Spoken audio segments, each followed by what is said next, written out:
This is a special report, again, like the Hillary Clinton thing. The energy crisis written in 1979, because at that point in time, we had Jimmy Carter. The country was suffering from stagflation. There was a general malaise, as they pointed out, from Jimmy Carter. No, the days of America are over. This was just before Ronald Reagan became president, folks. But no, we were told the best days of America were behind us. There was nothing to look forward to. Everything was moving to Japan, and we were going to run out of oil. And we're going to show you when we come back. I want you guys to focus in on this graph here. Look at this. Crude oil, 1979. We've only got 8.7 years left. Not 8 years, not 9 years, 8.7. These guys know it exactly, just like they know that we're going to have, well, they know we're going to have 1 or 2 degrees of increased temperature, and it's going to destroy the world. Why? Because of their models. We'll be right back. Science. Welcome back to the Alex Jones Show. I'm David Knight with Leanne McAdoo. We've been talking about fake news. And we're going to talk a little bit more about fake news. Look at this 37-year-old report from Newsweek about how we're going to run out of oil. But before we do that, I don't want to put this in context with some real news. The real news today, you'll see this on the Drudge Report, is the discovery of the biggest shale oil field in the U.S. ever. They found 20 billion barrels of oil in West Texas. They say it's 3 times larger than North Dakota's Bakken oil fields.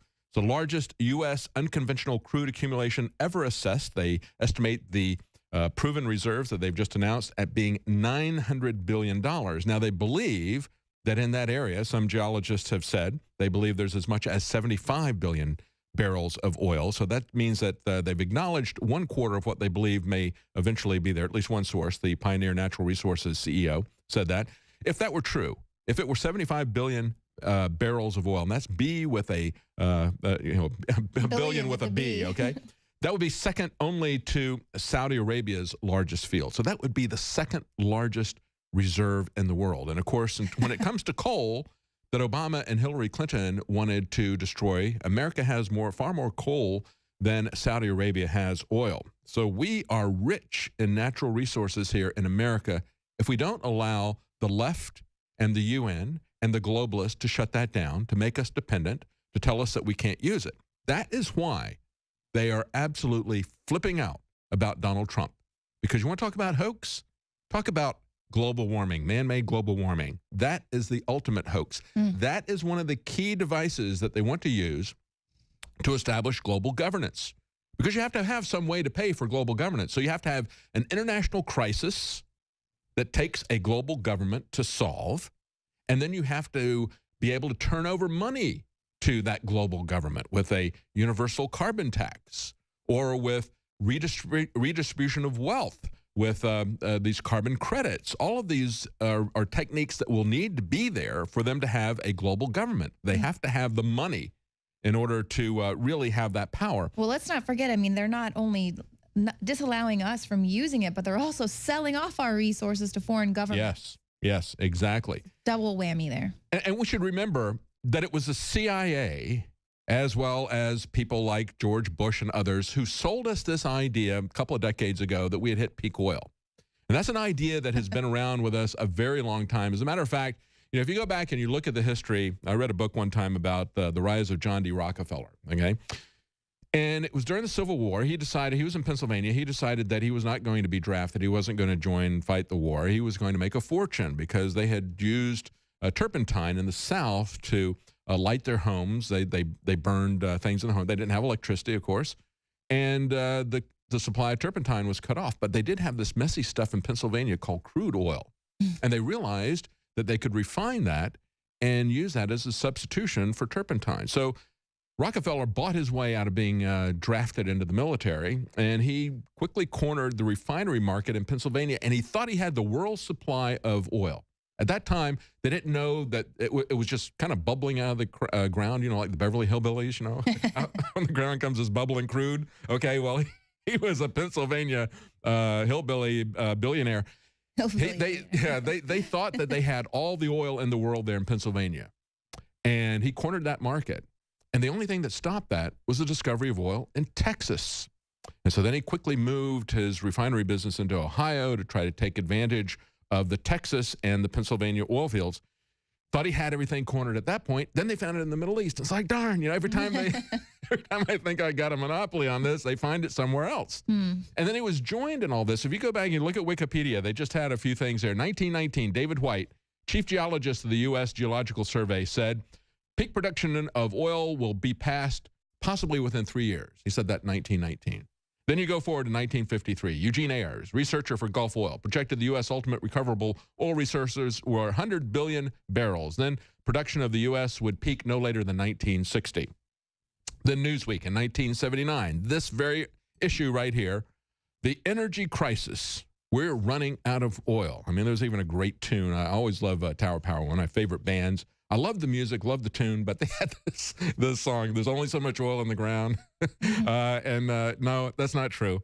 They were believing the mainstream media's fake news, their hoax news that was put out by the experts. See, they always argue from a position of expert. You should believe them when they tell you that we're going to have 1 degree of warming and the world is going to melt down. Here, these people were telling us in 8.7 years, we're going to be out of crude oil. In 10.7 years in 1979, 10.7 years from 1979, we were going to be out of natural gas. But of course, even then, they were telling us we have 666.5 years left of coal. So coal is pretty much an infinite supply, and we have ways that we can burn that cleanly. That's the key. And of course, it wasn't just Time. It was also Newsweek talking about the energy mess. Take a look at this. Guys, get a shot of this cover here. I saved these things. When I saw these, I told my wife, she was the one who had the subscription to these magazines. And I didn't really read general magazines like this. I always preferred to get left magazines or right magazines. And I said, I want to keep these because this is going to be priceless. And I think it is priceless. I think this is more valuable than the fake Hillary Clinton edition. But of course, here they're talking about the massive rise in price. And that's the point of the peak oil, is to make sure that they hold people hostage, that they blackmail us, that they get us involved in wars in the Middle East, that they control this just like De Beers controls the diamond exchange. They have a monopoly on that. These people who are selling us peak oil wanted to keep that. And think about where these CIA guys go. What did George Bush, the guy from the Northeast, the Harvard Skull and Bones guy, what did he do as he, with his CIA connections? Well, he set up Zapata Oil, which was involved in the Bay of Pigs fiasco. There's a couple of boats. They were named, one of them was named Zapata Oil, the other one was named Barbara. But of course, George Bush would tell you he was never involved with the CIA before they appointed him as the head of the CIA. Well, if you believe that, I've got a Newsweek magazine I could sell you.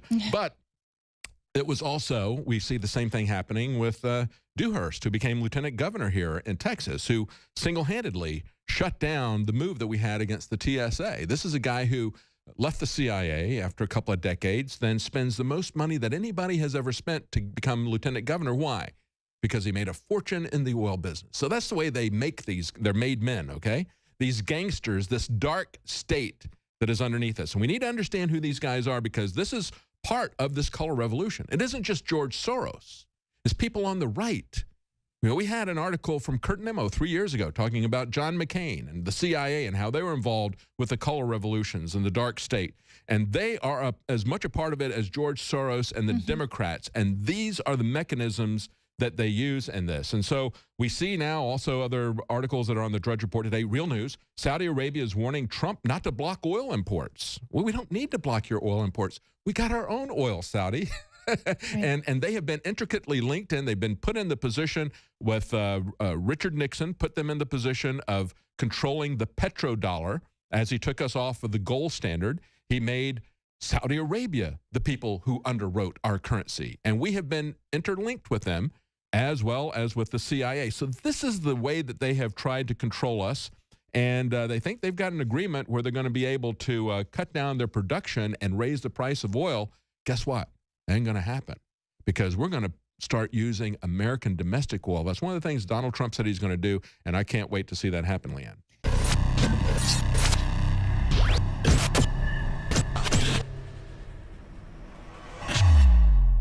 Alex Jones here with a very important news update to anybody out there that wants to be prepared.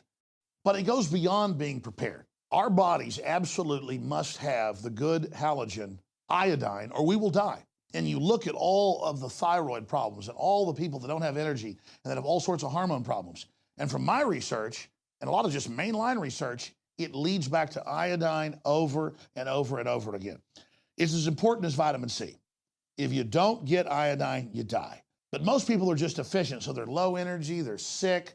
You got to have iodine in your body so that your body can produce the hormones you need. It is the base to so many things. And since I got into iodine 4 years ago, we've helped change the entire paradigm by developing and bringing to the public deep earth crystals from 7,000 to 12,000 feet of the purest iodine available. Other iodine comes from the ocean or from other byproducts of chemical facilities and is tainted. It's bound. It's not absorbable. I tried it.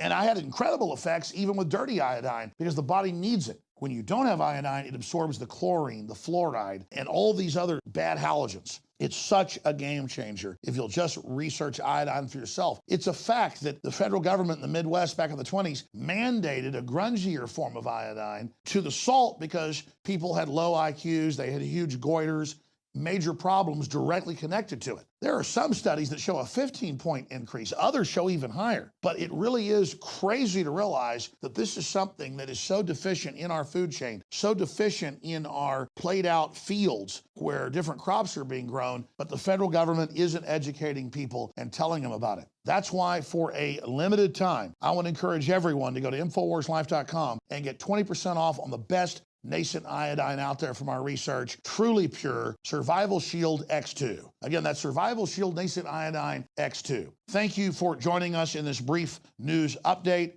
Do yourself and your family a favor and check out the importance of iodine for yourself. I think you're going to be blown away. And whatever you do, support the broadcast and get a bottle of Survival Shield Nascent Iodine X2. Also consult your physician because if you've been deficient in it or have other issues, it can have some dramatic effects. As for me and most folks I talk to, it's been a game changer in the positive column, but still consult your physician because iodine is no joke. It's a key building block of the body. And if you haven't had it for a long time and suddenly have it, some folks say they've experienced things like a detoxing effect and things like that. You've got to have vitamin C. You've got to have iodine to live. You got to have water to live. Iodine is key. You must have it, but consult your physician first before you get powerful Survival Shield Nascent Iodine X2 at InfoWarsLife.com or call toll free. We can answer your questions, 888-253-3139.